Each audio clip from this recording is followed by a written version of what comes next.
گرتین ویدیو تقینا لکارگاهان و آواهین پیشسازی باجار ماریوپول اوکراینای نشان دادن.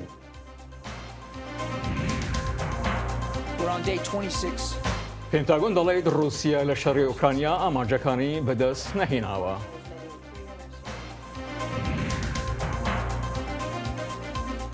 خەڵکی کورد لە سەرانسەری جیهانێ بە چالاکیên جیاواز جەژنە نەورۆزê پیرۆز کرد.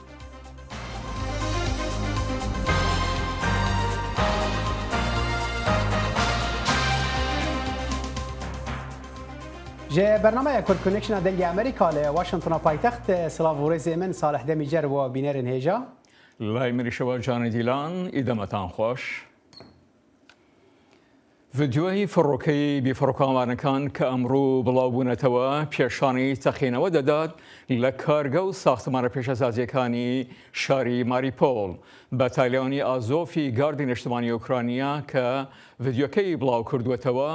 دەڵێت ڕووسەکان بە شێوەیەکی شەڵەژانە تەقەی دوژمنانە دەکەن فڕۆکەکانی دوشمن بۆمبەکان دەهاوێژنە سەر ژێرخانی ماریپۆل ئەو کارگە و کۆمپانیا پێشەسازیانەی کە کار دابین دەکەن و ڕێگایان پێداون بازرگانی لەسەر ئاسیکی جیهانی دەبکەن لە ناو دەبریان. ئۆکرانیا بەردەوامە لە خۆڕاگری و ئامادە نەبووە ملکەچی داخوازەکانی رووسیا ببێت بە خۆ بەدەستەوەدان. سەرۆکی ئوکرانیا ڤلۆدیمیر زێلێنسکی شەڤابۆری گوت ئەو ئامادەیە پێگیریە ئوکراینای نیشان بدە ئەگەر ئەو هەولێن ئەندامتیە یعنی ئەکو نەبە ئەندامە ناتۆیە ئەگەر ئاگەربەستێک وەرە ڕاگەهاندن هێزین رووسی ڤەکشن و ئەولەکاریە ئوکراینای وەرە گارانتیکردن. وی دووپات کرد و گاوا یەکەم پێویستە ڕاوەستاندن شەر بە. زێلێنسکی هەفەیڤینێکێدا لەگەل مەدیا ئوکراینای گوت دەوێ ئاگەربەست وەرە ڕاگەهاندن هێز ڤەکشن و سەرۆک بە سەرۆکە ڕابجەڤن لەسەر ڤەکشین و گەرانتیان وەرن ئەرێکردن. وی هەروەها بانگە ئاخافتنên ڕاستەڕاست بە سەرۆکی رووسیا ڤلادیمیر پۆتین ڕاکرد و گوت حتا ئەو بۆ پۆتین ڕ نەجڤە نەپێکانە کۆزانە بە کارووسیا دخوازە شەڕ ڕاوەستینە یانە. جو بایدن سەرۆکی ئەمریکا هۆشداریدا لە ئەگەری ئەوەی رووسیا هێرشی ئینتەرنێتی لە دژی بەرژەوەندەکانی ئەمریکا ئەنجام بدات و یاخۆ چەکی بیۆلۆژی یان کیمیاوی لە ئوکرانیا بەکاربهێنێت لە کاتێکدا هێرشەکانی رووسیا بۆ سەر ئوکرانیا لە مانگێک نزیک دەبێتەوە. بەڵام خاڵەکە ئەوەیە کە ئەو توانای هەیە هێشتا بەکاری نەهیناوە. بەڵام وەکو بەشێک لە یاریەکەی وەکو هۆشداریمدا لە چارەکی ئینتەرنێتی زیان بەخشەکانیان ئەمڕۆ بەڕێوەبەرەتێکەم هۆشداریەکی نوێی بڵاو کردەوە لەسەر بەنەمای پەرەسەندنی زانیاریەکانی رووسیا لەوانەیە پلانی هێرشی سایبەری یان ئینتەرنێتی لە دژی ئێمە ئەنجام بدات. کاربەدەستانی لەشکری وڵاتە یەکگرتووەکان لە ڕۆژی دووشەمەوتیان لە کاتێکدا رووسیا هەوڵەکانی چڕ دەکاتەوە لە بۆمبارانکردنی شاری بەندەری ماریۆپۆل بوو ئەوەی خۆی بەدەستەوە بدات لەلایەکی ترەوە هێرشەکەی لە ناوچەکانی تردا تێک چووە. جان کێربی وتەبێژی پێنتاگۆن وتی ئێمە لە 26مین ڕۆژ داین و پرۆسەکان بەڕوونی زۆریان بە ئامانجەکانی بەدەست نەهیناوە یان نزیک هەموو ئەو ئامانجانەی کە ئێمە باوەڕمان وایە نەیان ویست بەدەست بهێنن. ئەوان هێشتا لە دەروەی کیێڤ لە دەروەی خارکێڤ لە دەروەی جێهرنیێڤ گیریان خواردووە و ڕووسەکان لە دوو ڕۆژی ڕابردوودا ژمارەی فڕینی فڕۆکە لەشکرەکانیان بۆ سەر ئوکرانیا زۆرتر کردوێتەوە. وەزارەتە بەرەڤانیە رووسیا ئیرۆ سێشەمێ هەندوێنەیەن دن یەن هەلیکۆپتەرین خۆیان شەر KA-52 لە ئوکرانیای نیشاندان. پێدارێ وەزارەت ئیگۆر کۆناشینکۆف گوت هەلیکۆپتەرین ئێریشکەر یەن رووسی نه تانکین ئوکرانی و هەفت عەرەبەیین بە گوهستنا سەربازان کردن ئارمانج. ئێریشین رووسیای لە دژی ئوکراینای و دەرباسی هەفتەیە چاران دەبن بە بەرفرەهی ساربوونە و هەن باژارên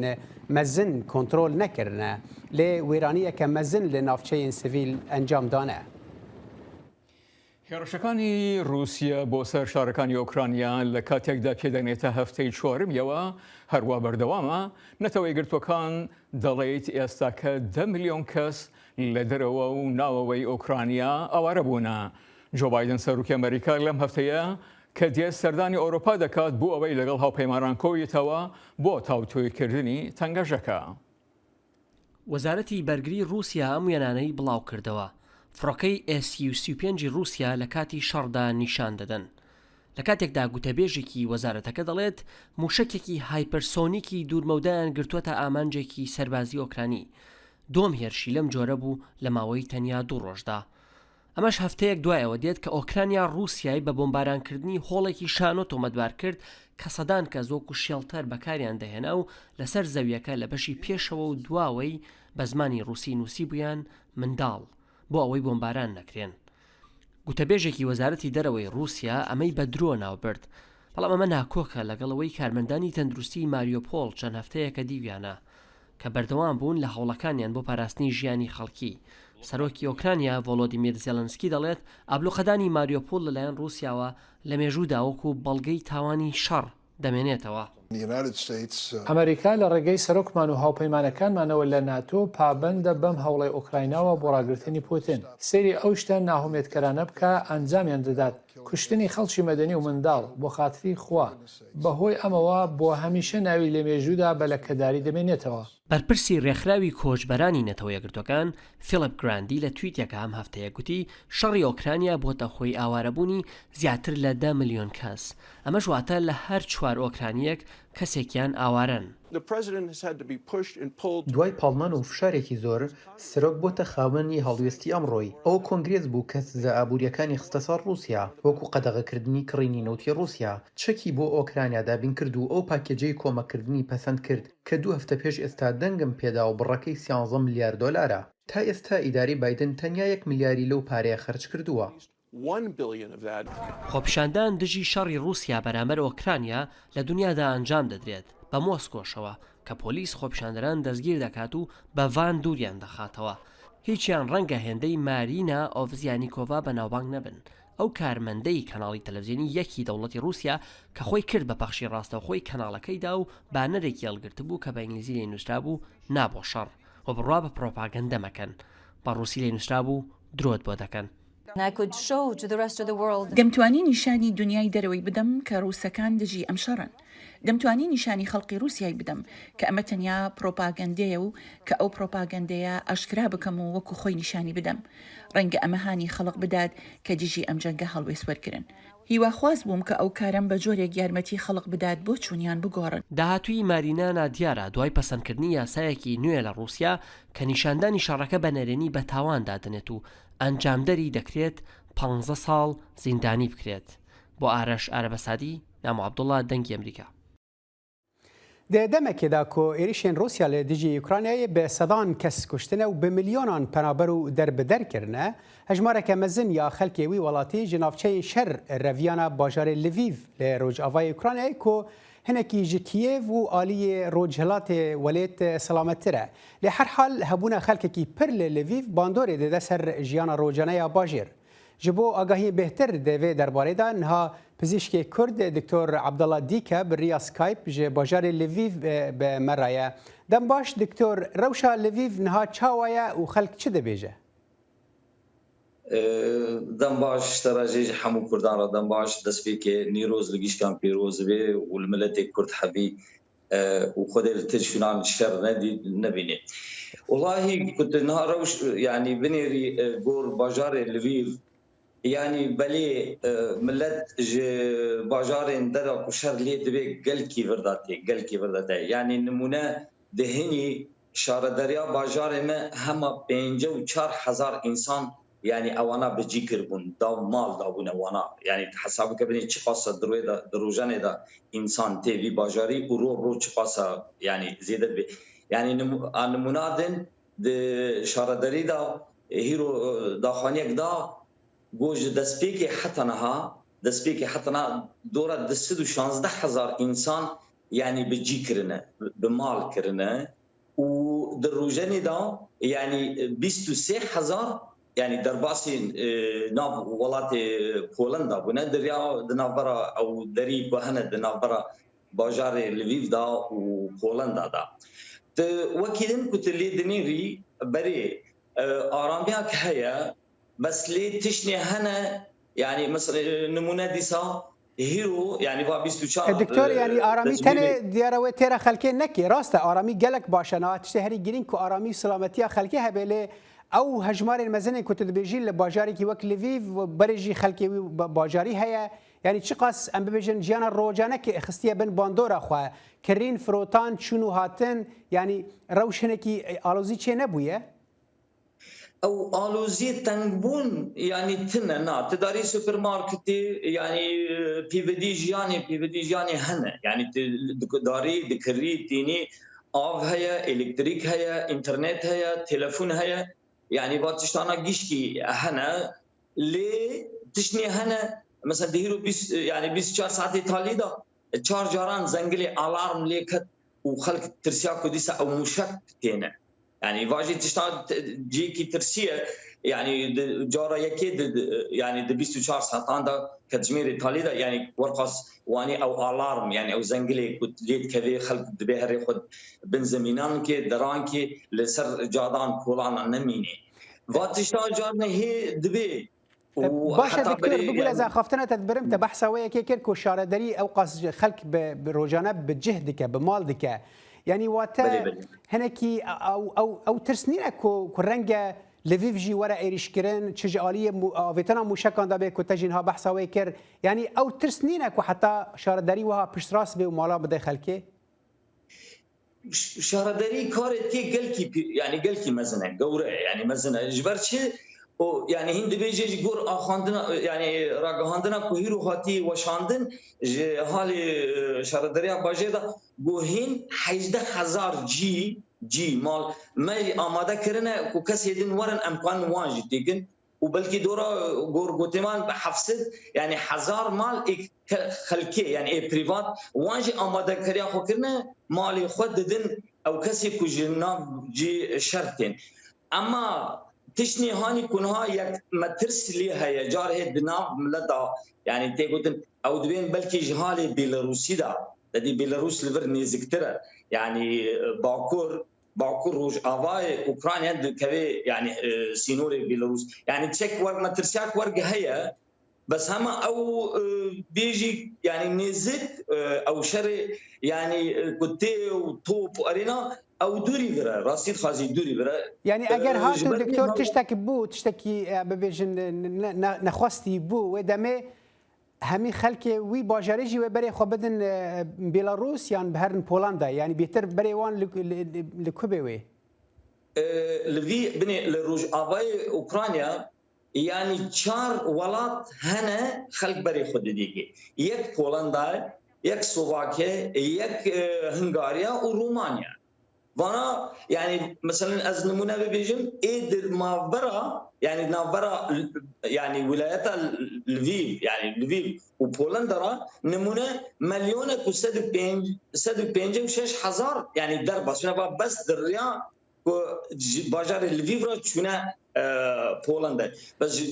بولندا يعني ورك سينوري جهالي روج ابای اوکراینی دا سينور ندن هنه دكتور جالي پزشکی دا جالي پیوستین پزشکی دا بریندار هنه نخوش هنه کسین بعمر هنه بچوک هنه زاروک هنه پیوستین پزشکی هر تشتی يعني هيا يعني كيمانيت في درباره ده هنه يعني او ددي ام تشتي دورن يعني ام تشتي دورن كنت تيجي ايه هاني توري جراند دقنا جمع ددي هن لسري حتى كنت وري يعني باجار لفيف هن درني دنجي هنا باجار مزن آرامن يعني وقت ترنوبل وقت ريفنا وقت فينيتسا بانا نيزكترج الشر يعني نيزكترن ايه هاني جار هي مثلا هنا ابرين هنا تين يعني بس كيم يعني دنابرا ونافشين شردا باجار ندن هنا كو ارام ترى تي واتايا كل جم وين هالروش هنا كي ارام ترى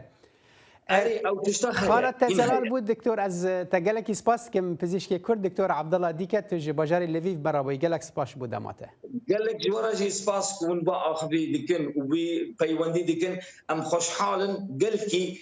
وبريا او ورا جي ديجم كو كسي كرد للدران ماي اللي هالي رجولاتي رجاباي اوكرانيا بي مالا بي كسا دري مالا من بكرين استمجي دلدا قال لك سباس جبو جمالياته سباس دكتور قال لك جوارا سباس دەنگی ئەمریکا سەرچاوەی متمانە پێکراوی هەواڵ و زانیاری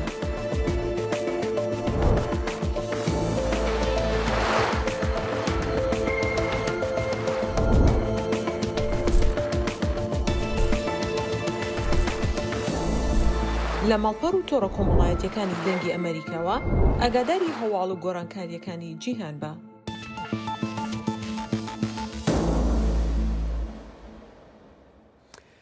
دادوار کەتەنجی براون جاکسون ئیرۆ بەرسەوا پرسێن ئەندامên کۆمیتا دادوەریە سیناتۆیە ئەمریکی دەدە پشتی کو قانوندەنارن کاندیدکردنا wê بۆ کورسییا دادگەها bilind da berçavan. Dê her qanûndanarek sî kelîlk hebe da pirsên xwe ji Jackson bike. Eger bê erêkirin Jackson dê bikeve cihê dadwar Stephen Breyer ku xanenşîn dibe. Daniştina îro roja duyem ya 4 rojên pirsan dê ji sibê heta êvarê dirêj bike. Jackson ku niha dadwara dadgeha pêdaçûnê ye li Washingtona paytext ew jina yekem ya reş e û sêyem keseka reş e ku dibe kandîda dadgeha herî bilind a Amerîkayê. Xelkê Kurd li gund û bajar û herêmên xwe li Iraq, Tirkiye, Îran û Sûriyê û tevahiya revendên Kurd li seranserî cîhanê cejna Newroza 2022 bi şahî û çalakiyên ciyawaz pîroz kir. Mehin dîmenên Newrozê li hejmarek bajarên Kurdan di nav de jî Helepce, Diyarbekir û Qamişlo ji were amade kirine. Em bi hev re lê temaşe bikin.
Hazırlığımız için örgütleyici kurumlarımızı sahneye çağırıyorum Nevruz'da. Örgütleyici kurumları sahneye alıp ortak metnimizi okuyacağız.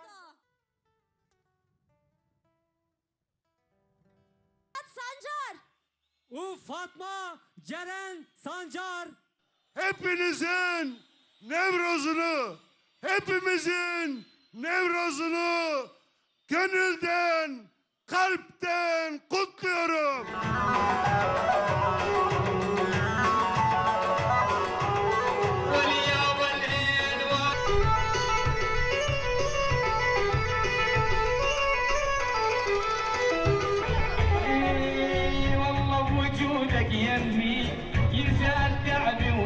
يتحدث علم التاريخ منذ القدم والذي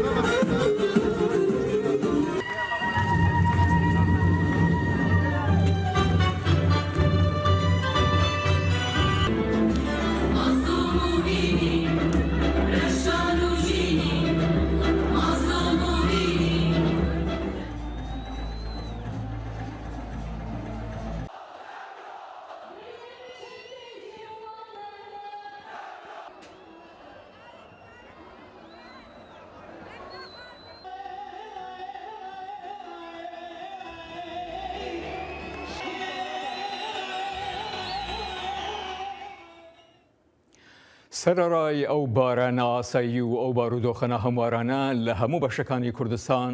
ئاهەنگگێڕانەکانی نەورۆز بەڕێوە چوو و تا مانگێک کورد لە کەشی نەوروزدا دەژێت. دڵشاد ئەنوەر پەیامنێری دەنگی ئەمریکا لە دەڤەری گەرمیان لە کەرکووکەوە لەگەڵماندایە تابزانی ئاهەنگەکانی نەوروز بە چ شێوەیەک بەڕێوە چوون. دڵشاد دەکرێت وێنەیەک بە بینەرانمان بدەن نەوروزی ئەمساڵ لەگەڵ نەوروزی پار چ جیوازێکی هەبووە بە چه شێوەیەک بەڕێوە چوو؟ بەڵێ زۆر سپاس دیارە ئەوەی کە هەیە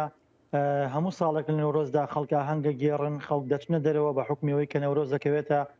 وەرزی بەهارەوە سروشت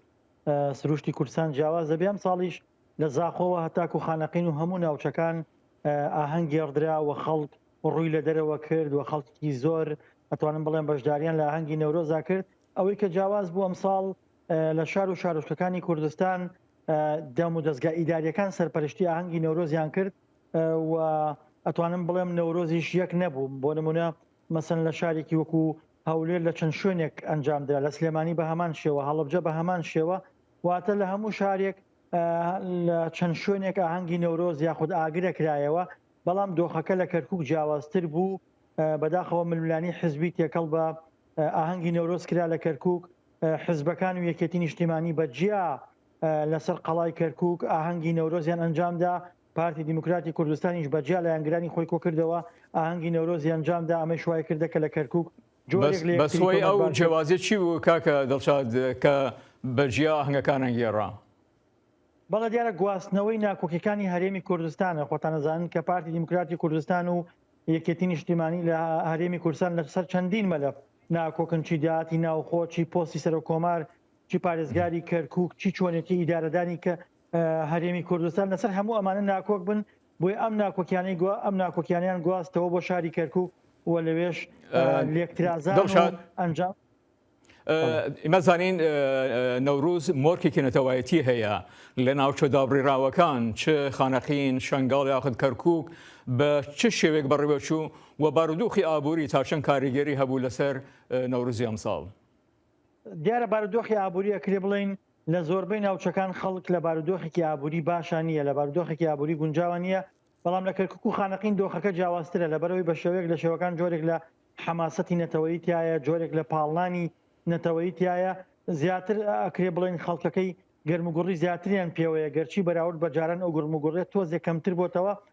بەڵام لەوێ دۆخەکە جیاوازترە جۆرێک لە ململانی نەتەوەییتایە جۆرێک لە ململانی حزبیتایە هەموو ئەم ململانیانە خەڵک پاڵن جاچی هۆکارە حزبیەکە بێ یاخود هۆکارە نەتەوەیەکە خەڵک پاڵن بۆی ڕێژەیەکی زیاتر